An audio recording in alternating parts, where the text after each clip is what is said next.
അഭിവന്ദ്യനും ആരാധ്യനുമായിട്ടുള്ള സ്വാമിജി, ഈ സമ്മേളനത്തിന് അധ്യക്ഷത വഹിക്കുന്ന ഈശാ വിശ്വ പ്രജ്ഞാന ട്രസ്റ്റിൻ്റെ സെക്രട്ടറി കൂടിയായിട്ടുള്ള ഡോക്ടർ എം ആർ തമ്പാൻ, സ്വാഗതം ആശംസിച്ച ശ്രീമതി മീര,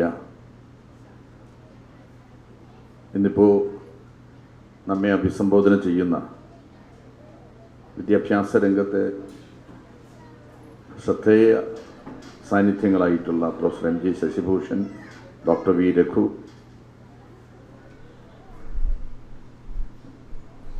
ഈ സ്ഥാപനത്തിൻ്റെ principal Shri Muraleedharan Nair, Shrimati Mini P I, മറ്റ് അധ്യാപകരെ, രക്ഷിതാക്കളെ, അഭ്യുദയകാംക്ഷികളെ, പ്രിയമുള്ള കുഞ്ഞുങ്ങളെ, എല്ലാവർക്കും എൻ്റെ വിനീതമായിട്ടുള്ള നമസ്കാരം. ഇവിടെ സൂചിപ്പിച്ചതുപോലെ സ്വാമി ഈശ ആരംഭിച്ച ഈ വിദ്യാഭ്യാസ സ്ഥാപനത്തിൻ്റെ 27ാമത് വാർഷികാഘോഷമാണ് ഇന്നിവിടെ സംഘടിപ്പിക്കപ്പെടുന്നത്. ഈ ചടങ്ങിൽ പങ്കെടുക്കാനും ഔപചാരിക ഉദ്ഘാടന കർമ്മം നിർവഹിച്ചുകൊണ്ട് ഒന്ന് രണ്ട് വാക്കുകൾ നിങ്ങളോട് സംസാരിക്കാനും അവസരമുണ്ടായതിലുള്ള അനൽപമായ സന്തോഷം ഞാൻ ആദ്യമേ നിങ്ങളുമായിട്ട് പങ്കുവയ്ക്കുകയാണ്. അസാധാരണമായിട്ടുള്ള ഒരു വ്യക്തിത്വമാണ് സ്വാമിജിയുടേതെന്ന് അദ്ദേഹത്തെ മനസ്സിലാക്കാൻ ശ്രമിച്ചിട്ടുള്ളവർക്കെല്ലാം അറിയാമെന്നാണ് എൻ്റെ വിശ്വാസം.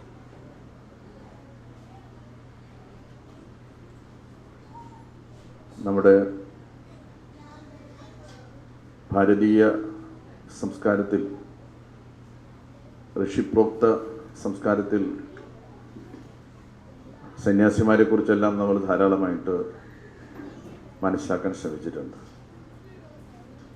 ഒരു വലിയ വിഭാഗം സന്യാസി ശ്രേഷ്ഠർ സമൂഹത്തിൻ്റെ നന്മയ്ക്കും പുരോഗതിക്കും ഉന്നമനത്തിനും വേണ്ടിയിട്ടുള്ള പ്രവർത്തനങ്ങൾക്ക് വളരെ വലിയ സംഭാവനകൾ നൽകിയിട്ടുള്ളവരാണ്. കേരളത്തെ സംബന്ധിച്ച് നാം പരിശോധിക്കുമ്പോൾ ആധുനിക കേരളത്തെ രൂപപ്പെടുത്തുന്നതിൽ നമ്മുടെ നാട്ടിലൂടെ കടന്നുപോയ, നമ്മുടെ നാട്ടിൽ പ്രവർത്തിച്ചതായിട്ടുള്ള സന്യാസി ശ്രേഷ്ഠർ വഹിച്ചിട്ടുള്ളതായിട്ടുള്ള പങ്ക് നമുക്ക് വിസ്മരിക്കാൻ കഴിയുന്നതല്ല. നമ്മളതിനെ നവോത്ഥാനമെന്നാണ് വിളിക്കാറുള്ളത്. ആ സന്യാസി വര്യന്മാരെല്ലാം തന്നെ വിദ്യാഭ്യാസത്തിൻ്റെ പ്രാധാന്യത്തെ തിരിച്ചറിഞ്ഞവരും നിഷേധിക്കപ്പെട്ട ഒരു സമൂഹത്തിന് ആ വിദ്യാഭ്യാസത്തിൻ്റെ പ്രകാശം പരത്തുന്നതിന് വേണ്ടിയിട്ടുള്ള ആത്മസമർപ്പണം നടത്തിയവരുമാണെന്ന് കാണാൻ വേണ്ടി സാധിക്കും. കൊച്ചു കേരളത്തെ സംബന്ധിച്ചെങ്കിലും ആ പരമ്പരയിൽ വിദ്യാഭ്യാസത്തിൻ്റെ പ്രാധാന്യത്തെക്കുറിച്ച് വാദോരാതെ സംസാരിക്കുന്ന, എപ്പോഴും ചിന്തിച്ചു കൊണ്ടിരിക്കുന്ന, അതിനുവേണ്ടി ഒരുപക്ഷെ എനിക്ക് തോന്നുന്നു സ്വജീവിതം തന്നെ ഒഴിഞ്ഞു വെക്കാൻ വേണ്ടിയിട്ട് പരിശ്രമിക്കുന്ന അത്യുത്തമനായിട്ടുള്ള സന്യാസി വര്യനാണ്, ഒരു മഹായോഗിയാണ് സ്വാമി ഈശ എന്ന് അദ്ദേഹത്തിൻ്റെ പ്രവർത്തനങ്ങളെ നിരീക്ഷിക്കുന്ന ആളുകൾക്ക് മനസ്സിലാക്കാൻ പ്രയാസമുണ്ടാവില്ല. അദ്ദേഹം വിദ്യാഭ്യാസ രംഗത്ത്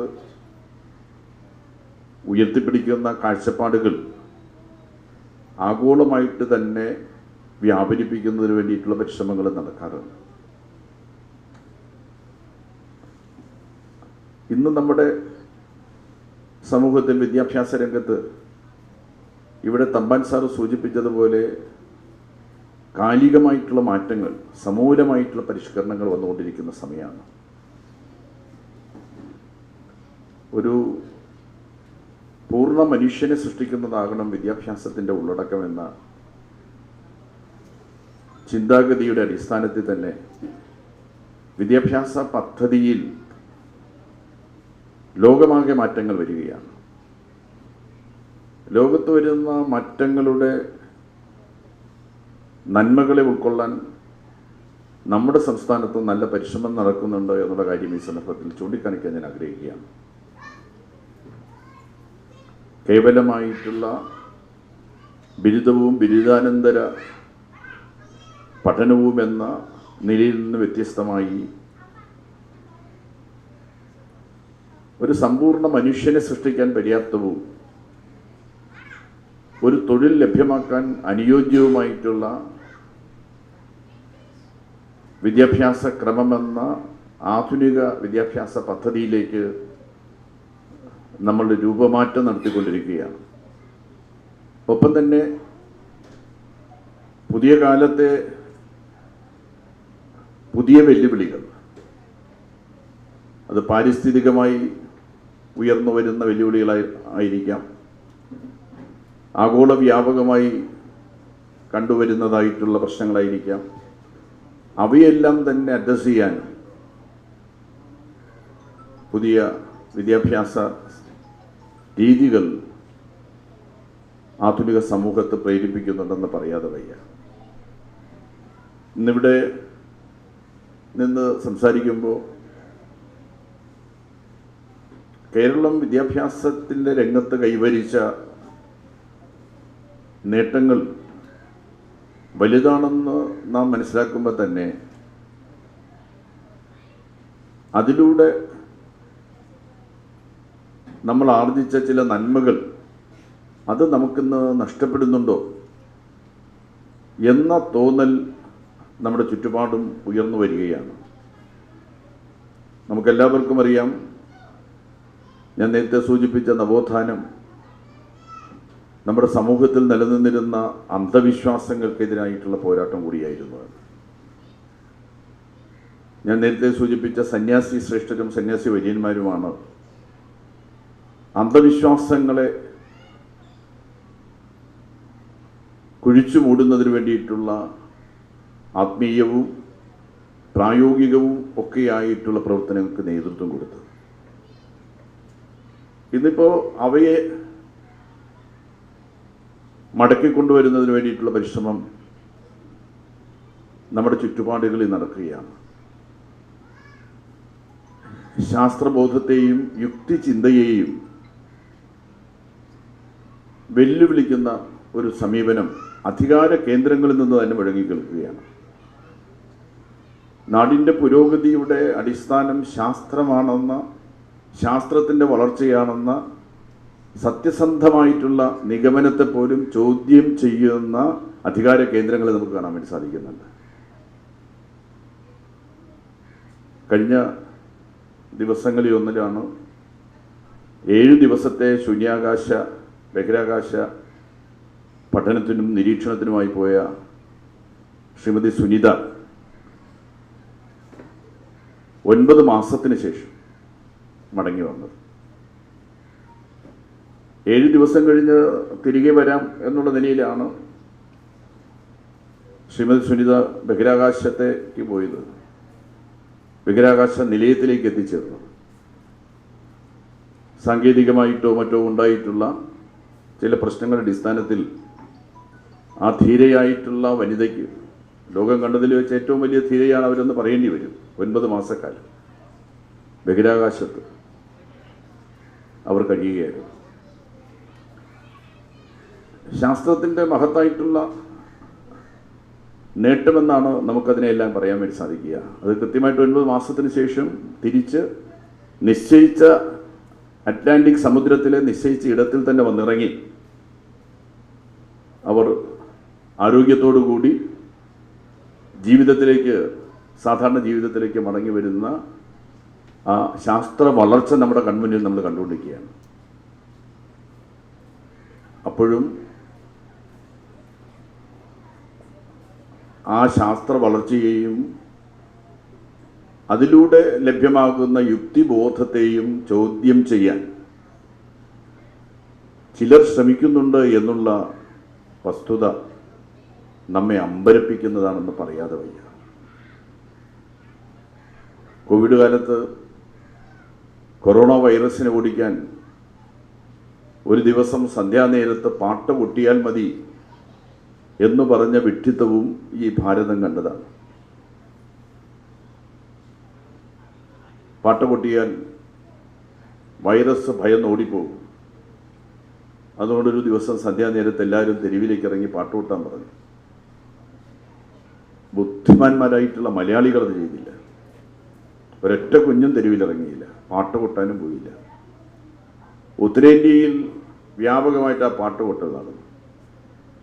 ആയിരക്കണക്കിന് മനുഷ്യരാണ് അന്ന് കൂട്ടത്തോടുകൂടി തെരുവിലിറങ്ങി നൃത്തം ചെയ്ത് പാട്ട് കൊട്ടി പരസ്പരം ആലിംഗനം ചെയ്ത് ഒക്കെ കോവിഡ് ബാധിച്ച് മരിച്ചു വീണത്. ശവശരീരങ്ങൾ മാന്യമായിട്ട് ദഹിപ്പിക്കാൻ വേണ്ടി പോലും ഗവൺമെൻറ്റുകൾക്ക് സാധിച്ചില്ല. യമുനയും ഗംഗയും എല്ലാം തന്നെ ശവശരീരങ്ങൾ ഒഴുകുന്ന പുണ്യനദികളായിട്ട് മാറി. അപ്പോൾ ഇന്ന് നമ്മൾ നേരിടുന്ന സുപ്രധാനമായിട്ടുള്ള ഒരു സാമൂഹ്യ പ്രശ്നമായിട്ടും സാംസ്കാരിക വിഷയമായിട്ടും സാംസ്കാരിക നായകന്മാരാണ് എൻ്റെ സമീപത്തുള്ളത്. തമ്പാൻ സാറായിരുന്നാലും അതുപോലെ ഏറെ ബഹുമാന്യനും പ്രിയങ്കരനുമായിട്ടുള്ള ശശിഭൂഷൺ സാറായിരുന്നു, രഘു സാറായിരുന്നു. അവരെല്ലാം തന്നെ ഈ കാര്യങ്ങളെ സംബന്ധിച്ചെല്ലാം തന്നെ അവഗാഹമായിട്ടുള്ള പാണ്ഡിത്യവും ഒക്കെ ഉള്ളവരാണ്. അവരടക്കമുള്ള സാംസ്കാരിക സമൂഹത്തിൻ്റെ മുന്നിൽ ഒരു എളിയ പൊതുപ്രവർത്തകൻ എന്നുള്ള നിലയിൽ, ഒരു ലേമാൻ എന്ന് കരുതിയാൽ മതി, വലിയ പണ്ഡിതനൊന്നുമല്ല, ഒരു സാധാരണക്കാരനായിട്ടുള്ള വ്യക്തി എന്നുള്ള നിലയിൽ എനിക്ക് വെക്കാൻ കഴിയുന്നൊരു കാര്യം എന്ന് പറയുന്നത് ഈ അബദ്ധജടിലമായിട്ടുള്ള അന്ധവിശ്വാസങ്ങളെ അതിനെല്ലാം തന്നെ വളരെ കൃത്യമായിട്ടുള്ള ആധികാരികത നൽകുന്ന ഈ വർത്തമാനകാല പരിതസ്ഥിതിക്കെതിരായിട്ടുള്ള പോരാട്ടം എത്ര ശക്തമായിട്ട് നമ്മുടെ സമൂഹത്തിൽ ഉയർന്നു വരണമെന്നുള്ളതാണ്. ഇത് എങ്ങനെയൊക്കെ നമ്മുടെ മനസ്സിനെ സ്വാധീനിക്കുന്നു, എങ്ങനെയാണ് നമ്മുടെ നാട്ടുകാരെ സ്വാധീനിക്കുന്നത്? ഈ കേരളത്തിൽ സമീപ ദിവസങ്ങളിൽ കണ്ട ചില സംഭവങ്ങൾ എടുത്തു നോക്കിയാൽ നിങ്ങൾക്ക് കാണാൻ വേണ്ടി സാധിക്കുന്നില്ലേ? അപൂർവങ്ങളിൽ അപൂർവങ്ങൾ എന്ന് പറഞ്ഞുകൊണ്ട് ബഹുമാനപ്പെട്ട കോടതി ഒരു പെൺകുട്ടിയെ തൂക്കിക്കൊല്ലാൻ വിധിച്ചു. സമീപകാലത്തൊന്നും അങ്ങനെ സംഭവം നടന്നിട്ടില്ല. മരണം വരെ തൂക്കിക്കൊല്ലുക, കാമുകന് വിഷം കൊടുത്തു കൊന്നു എന്നുള്ളതാണ് അവൾ ചെയ്ത തെറ്റ്. ഞാൻ നോക്കുമ്പോൾ യഥാർത്ഥത്തിൽ അതിലെ നമ്പർ 1 ഒരു പ്രതിയുണ്ട്. ആ പ്രതിയെ പോലീസ് അന്വേഷിച്ചിട്ടുമില്ല, കോടതി ഒട്ട് കണ്ടിട്ടുമില്ല. വിഷം കൊടുത്ത പെൺകുട്ടിയെ മാത്രമേ കണ്ടുള്ളൂ, അല്ലെങ്കിൽ അതിന് സഹായിച്ച അമ്മയെയും അമ്മാവനെയൊക്കെ കണ്ടുള്ളൂ. മതിയായ തെളിവില്ലാത്തതുകൊണ്ട് അമ്മയെ വെറുതെ വിട്ടു, അമ്മാവനെ 2 വർഷക്കാലം ശിക്ഷിച്ചു. മനസ്സിന് അപസ്മാരം പിടിക്കുന്ന തരത്തിൽ ഒരു അന്ധവിശ്വാസത്തെ അവളുടെ മനസ്സിലേക്ക് കുത്തിവെച്ചൊരു വ്യക്തിയുണ്ട്. അകാല വൈദ്യവ്യം നിനക്കുണ്ടാകുമെന്ന് ബോധ്യപ്പെടുത്തി കൊടുത്തു. അപ്പോൾ അത് ബോധ്യമായവർക്ക്, അമ്മയ്ക്കും ബോധ്യമായി, അമ്മാവനും ബോധ്യമായി. അകാല വൈദ്യവ്യത്തിന് ഇരയാകാൻ ഇടയുണ്ട് ഈ പെൺകുട്ടി എന്നുള്ളത്. ആ അന്ധവിശ്വാസത്തെ കൃത്യമായിട്ട് കുത്തിവെച്ച് മനസ്സിൻ്റെ സമനില തെറ്റുന്ന തരത്തിൽ ബോധ്യപ്പെടുത്തിയതിൻ്റെ പരിണിത ഫലമാണ് ഒരു പാവം പെൺകുട്ടി തെറ്റായിട്ടുള്ള വഴിയിലേക്ക് പോയത്. ടീനേജിലൊക്കെ ഒരാളെ പ്രണയിക്കുക എന്നൊക്കെ പറയുന്നത് ഭയങ്കര സംഭവമൊന്നുമല്ല. അത്തരമൊരു പ്രണയം തോന്നാത്തവരായി കോളേജിലോ ചെറുപ്പത്തിലൊക്കെ നടക്കുമ്പോഴോ ഉള്ള ആരും തന്നെ ഉണ്ടാവുമെന്ന് തോന്നുന്നില്ല. ചിലരത് പരസ്യമായിട്ട് പറയും, അല്ലെങ്കിൽ അത് പ്രകടിപ്പിക്കും, ചിലർ മനസ്സിൽ സൂക്ഷിക്കും. ആ പീരീഡ് കഴിയുമ്പോൾ അത് അവസാനിക്കും. ആരും അതിൻ്റെ പിന്നാലെ ആരെയും കൊല്ലാനൊന്നും നടക്കാറില്ല. പക്ഷെ ഇവിടെ ഒരു പെൺകുട്ടി അത്ര ഒരു തീരുമാനമെടുത്തെങ്കിൽ അതിൻ്റെ പിന്നിലെന്താ ഉണ്ടായതെന്ന് മനസ്സിലാക്കാനായിട്ട് നമുക്ക് സാധിക്കണ്ടേ? അവിടെയാണ് അന്ധവിശ്വാസത്തിൻ്റെ ആപൽക്കരമായിട്ടുള്ള വർത്തമാനകാല യാഥാർത്ഥ്യത്തെ നമുക്ക് തിരിച്ചറിയാൻ സാധിക്കും. ഞാൻ ആ ഒരു കാര്യം മാത്രമേ പറയുന്നുള്ളൂ. ഒരുപാട് ഈ സമീപകാലത്ത് 3-4 സംഭവങ്ങളുണ്ടായി. എല്ലാം നമ്മുടെ ഈ കൊച്ചു കേരളത്തിൽ, സാക്ഷര കേരളത്തിൽ, ദൈവത്തിൻ്റെ സ്വന്തം നാട്ടിൽ ശ്രീനാരായണ ഗുരുവും ചട്ടമ്പി സ്വാമികളും മഹാത്മാ അയ്യൻകാളിയും അയ്യ വൈകുണ്ഠസ്വാമിയും ഒക്കെ നയിച്ച നവോത്ഥാനത്തിൻ്റെ മണ്ണിൽ 2.5 വയസ്സുകാരിയെ കിണറ്റിലെറിഞ്ഞു കൊല്ലുന്നു. നീളം മുടിയുള്ളവളെ വധിക്കുന്നു. അതിനെല്ലാം പിന്നിൽ നാം അന്വേഷിച്ചാൽ കാണുന്നത് അന്ധവിശ്വാസമാണ്, മറ്റൊന്നുമല്ല. അന്ധവിശ്വാസത്തിനെതിരായിട്ടുള്ള പ്രകാശപൂരിതമായിട്ടുള്ള പോരാട്ടം നടന്നത് ഇതുപോലുള്ള ആധ്യാത്മിക കേന്ദ്രങ്ങളിൽ നിന്നാണെന്ന് നാം കാണുന്നു. കേരളത്തെ സംബന്ധിച്ചെങ്കിൽ, കേരളത്തിൻ്റെ കാര്യം ഞാൻ പറയുന്നു, ഇതുപോലുള്ള ആധ്യാത്മിക കേന്ദ്രങ്ങളിൽ നിന്നാണ് ഗുരുശ്രേഷ്ഠരായിട്ടുള്ള സന്യാസി വര്യന്മാരും മറ്റും തന്നെയാണ് അന്ധവിശ്വാസങ്ങൾക്കെതിരെ നിരന്തരമായിട്ടുള്ള പോരാട്ടത്തിന് നേതൃത്വം കൊടുത്തത്. അത്തരം ഒരു സന്ദർഭത്തിലാണ് ഇവിടെ മയക്കുമരുന്നിൻ്റെ, ലഹരിയുടെ വ്യാപനത്തെ സംബന്ധിച്ച് അത് ആനുഷംഗികമായിട്ട് പരാമർശിച്ചു. അതൊരു രണ്ടാമത് ഒരു സാംസ്കാരിക പ്രശ്നമായിട്ട് വളർന്നു വരികയാണ്. നമ്മുടെ നാട്ടിലെ ഏറ്റവും വലിയ സാംസ്കാരിക പ്രശ്നങ്ങൾ ഒന്നതാണ്. കഴിഞ്ഞ ദിവസം ഒരു പത്രവാർത്ത, ഈ 6 മാസത്തിനിടയിൽ ഇന്ത്യയുടെ വിവിധ സ്ഥലങ്ങളിൽ നിന്ന് 15,000-ൽ പരം കോടി രൂപയുടെ മയക്കുമരുന്ന് പിടികൂടിയെന്നാണ്. അതിൽ ഒരു തുറമുഖത്ത് നിന്ന് മാത്രം 5,000 കോടിയിൽ പരം രൂപയുടെ മയക്കുമരുന്ന് പിടികൂടിയെന്ന് പറയുന്നത്. ഗുജറാത്തിലെ മുന്ദ്ര തുറമുഖത്ത് നിന്ന്, അദാനിയുടെ പോർട്ടിൽ നിന്ന്, സീ പോർട്ടിൽ നിന്ന് 5,000-ൽ പരം കോടി രൂപയുടെ മയക്കുമരുന്ന് ആ പോർട്ടിൽ നിന്ന് മാത്രം പിടികൂടി. ടിപ്പ് ഓഫ് ദ ഐസ്ബർഗ് നമ്മൾ പറയുമല്ലോ, മഞ്ഞുമലയുടെ ഒരറ്റം. ഈ 15,000 കോടി എന്നൊക്കെ പറയുന്നത് രാജ്യത്ത് വ്യാപരിച്ചതായിട്ടുള്ള കോടാനുകോടി ഉറുപ്പികയുടെ മയക്കുമരുന്നിൻ്റെ ഒരു ചെറിയ ഭാഗം മാത്രമാണ്. നമ്മുടെ തലമുറകളെ, ഈ പുതിയ തലമുറയെ മയക്കുമരുന്നിന് കീഴ്പ്പെടുത്തുന്നതിന് വേണ്ടിയിട്ടുള്ള ബോധപൂർവമായിട്ടുള്ള നീക്കം നടക്കുന്നുണ്ടോ? സാർ പറഞ്ഞതുപോലെ അന്താരാഷ്ട്ര തലത്തിൽ തന്നെ വല്ല ഗൂഢാലോചനയും ഈ രാജ്യത്ത് ഇങ്ങനെ മയക്കുമരുന്ന് കുത്തിവെച്ചും കൊടുത്തും ഒരു തലമുറയെ തന്നെ ഇല്ലാതാക്കുക എന്ന ഒരു പ്രോജക്റ്റ് നടപ്പിലാക്കാൻ വേണ്ടി ശ്രമിക്കുകയാണോ എന്ന സംശയം തോന്നിക്കുന്ന തരത്തിലാണ് കാര്യങ്ങളുടെ പോക്കെന്ന് പറയുന്നത്. 5ാം ക്ലാസ്സുകാരൻ മയക്കുമരുന്ന് ഉപയോഗിക്കുന്നുണ്ട്. എൻ്റെ മണ്ഡലത്തിലെ ഒരു സ്കൂളിലെ അധ്യാപകരുടെ ഒരു യോഗം ഞാൻ വിളിക്കുകയാണ്. അവിടെ അക്കാദമികമായിട്ടുള്ള കാര്യങ്ങൾ ചർച്ച ചെയ്യാൻ വേണ്ടിയില്ല. സ്കൂളിൻ്റെ പേര് പറയുന്നില്ല സ്വാമി. ഏതാണ്ട് 2-3 മണിക്കൂർ നേരം ആ സ്കൂളിൻ്റെ അക്കാദമിക കാര്യങ്ങൾ എങ്ങനെ മെച്ചപ്പെടുത്താം, അതിന് അധ്യാപകർ ചെയ്യേണ്ട കാര്യം എന്താ, ഇങ്ങനെയൊക്കെ ചർച്ച ചെയ്ത് അവസാനം പിരിയാൻ സമയത്ത് ഒരു ടീച്ചർ എണീറ്റ് സാർ ഞാനൊരു കാര്യം പറയട്ടെ എന്ന് പറഞ്ഞ് എണീക്കുകയാണ്. പറയാനും ടീച്ചർ എന്താ ഇത്രയും നേരം പറയാം? അപ്പോൾ ടീച്ചർ പറയുന്നത്, ഞാൻ 5ാം ക്ലാസ്സിലെ ആ പർട്ടിക്കുലർ ഡിവിഷനിലെ ക്ലാസ് ടീച്ചറാണ്. എൻ്റെ ക്ലാസ്സിൽ ഈ മയക്കുമരുന്ന് ഉപയോഗിക്കുന്നതായിട്ടൊരു കുട്ടിയുണ്ട്. യഥാർത്ഥത്തിൽ അത് കേട്ടാൽ ഞെട്ടിപ്പോകും. അപ്പോൾ ടീച്ചർ പറയുകയാണ് അവനുണ്ടായിട്ടുള്ളൊരു മാറ്റമുണ്ട്. കുറേ ദിവസം അവൻ നല്ല കുട്ടിയായിരുന്നു, പാവപ്പെട്ട വീട്ടിലെ കുട്ടിയാണ്, പക്ഷേ അവൻ നല്ല കുട്ടിയായിരുന്നു, പഠിക്കാനൊക്കെ മിടുക്കനായിരുന്നു. കുറേ ദിവസമായിട്ട് അവന് മാറ്റം കാണുന്നുണ്ട്. ടീച്ചർ ഒരു ദിവസം നോക്കുമ്പോഴത്തേക്ക് ഒരു കുട്ടി എണീറ്റ് പോയപ്പോഴത്തേക്ക് അവിടെ അവൻ തുപ്പി വയ്ക്കുക, എണീറ്റ കുട്ടിയുടെ ഇരിപ്പിടത്തിൽ തുപ്പി വയ്ക്കുകയാണ്. അങ്ങനെയൊന്നും ചെയ്യുന്ന കുഞ്ഞായിരുന്നില്ല. കുട്ടികൾ നടന്നു പോകുമ്പോൾ കാല് വെച്ച് വീഴ്ത്തുക, ഇങ്ങനെ ഒത്തിരി മാറ്റം കണ്ടപ്പോൾ അവനെ ഒന്ന് നിരീക്ഷിക്കാനായിട്ട് ടീച്ചർ തീരുമാനിച്ച് നിരീക്ഷിച്ചു. ഒരു ദിവസം അവനെ പരിശോധിച്ചപ്പോൾ പോക്കറ്റിൽ നിന്ന് കുട്ടികൾ ഉപയോഗിക്കുന്നതായിട്ടുള്ള സ്കൂളുകളിൽ ഇങ്ങനെ ചില ആളുകൾ, ലഹരി വ്യാപാരികൾ, ലഹരി മാഫിയകൾ കൊടുക്കുന്നതായിട്ടുള്ള ഒരു ലഹരിയുടെ ഒരു സാധനം കണ്ടെത്തി. ടീച്ചർമാരുടെ മുറിയിലേക്ക് അവനെ വിളിച്ചുകൊണ്ട് പോയി ചുണ്ടെല്ലാം പിടിച്ചു നോക്കുമ്പോൾ മോണയുമെല്ലാം കറുത്ത് കരിവാളിച്ചിരിക്കുകയാണ്. ടീച്ചർ അവനെ വഴക്കൊന്നും പറഞ്ഞില്ല. ടീച്ചർ അവനെ ക്ലാസ്സിൽ പോയിരിക്കാൻ പറഞ്ഞിട്ട് ടീച്ചർ എന്നോട് പറഞ്ഞു 2 ദിവസം കൂടി ഞാൻ അവനെ നോക്കിയപ്പോൾ അവൻ്റെ കൂട്ട് 12ാം ക്ലാസ്സുകാരനായിരുന്നു, 5ാം ക്ലാസ്സുകാരൻ്റെ കൂട്ട്. എത്രമാത്രം അപകടകരമായിട്ടുള്ളൊരവസ്ഥയിലേക്കാണ് പോകുന്നത്.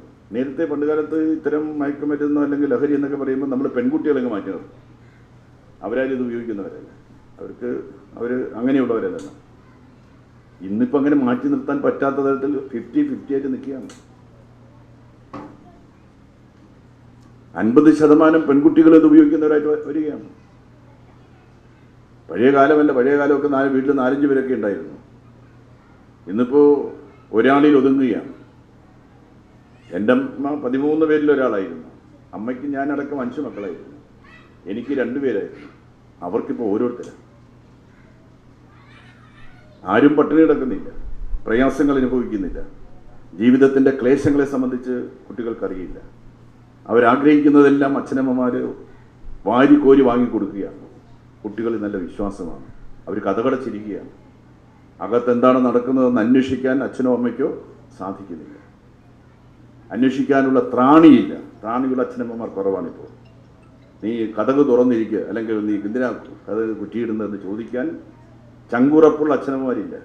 അവൻ എന്തെങ്കിലും ചെയ്താലോ എന്ന് പേടിയാണ്, അല്ലെങ്കിൽ അവിടെ എന്തെങ്കിലും ചെയ്താലോ. വഴക്ക് പറയാൻ പറ്റിയാൽ, ചെറുതായിട്ടൊന്ന് വഴക്ക് പറഞ്ഞാൽ അത് സഹിക്കാൻ കഴിയാത്തവരായി നമ്മുടെ കുട്ടികൾ മാറുകയാണ്. നമ്മളങ്ങനെ അടവച്ച് ഈ കുഞ്ഞിനെ വിരിച്ചെടുക്കുന്നത് പോലെ വിരിച്ചെടുത്ത് വെയിലും മഴയും പൊടിയൊന്നും തട്ടാതെ കുട്ടികളെ വളർത്തിക്കൊണ്ടിരിക്കുകയാണ്. അവരിലേക്ക് ചെല്ലാൻ നമുക്ക് സാധിക്കുന്നില്ല. അങ്ങനൊരു, ഇവിടെ സാറ് പറഞ്ഞ ആ വാക്കാണ് കറക്റ്റ്, ഒരു കെട്ട കാലത്ത് കൂടെയാണ് നമ്മൾ നീങ്ങുക. ഒരു കെട്ട കാലം.